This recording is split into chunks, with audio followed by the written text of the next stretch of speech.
So dito nga ay hindi muna tayo bumiyahe. DIY tayo ng throttle body ng motor natin. Kasi hindi naman pwedeng biyahe lang tayo ng biyahe. Baka mamaya tirikan tayo na sa daan. Tuwing kailan ba nag-check ng throttle body ng mga motor natin mga boys? Yung sa akin kasi 9,000 odo bago ko check yung throttle body ko. Kasi napansin kong may kakaiba na. Yun, nung mabuksan nga namin ay kita namin medyo madumi na talaga siya. Pero magkakaiba tayo ng mga kalagayan ng motor natin mga boys.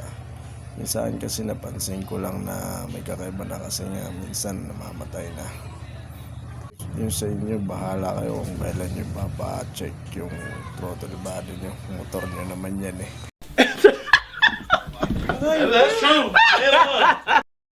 At dito nga, kinalas na rin namin yung head cover nito mga boys.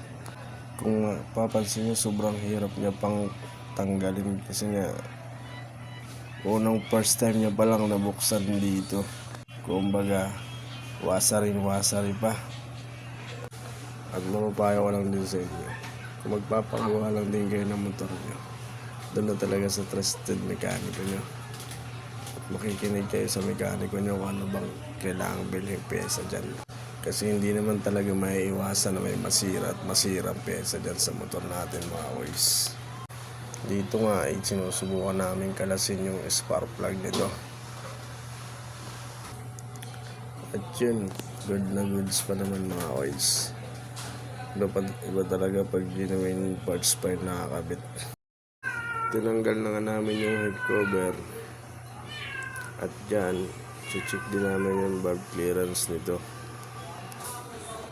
Yan po ang pag-check ng valve clearance.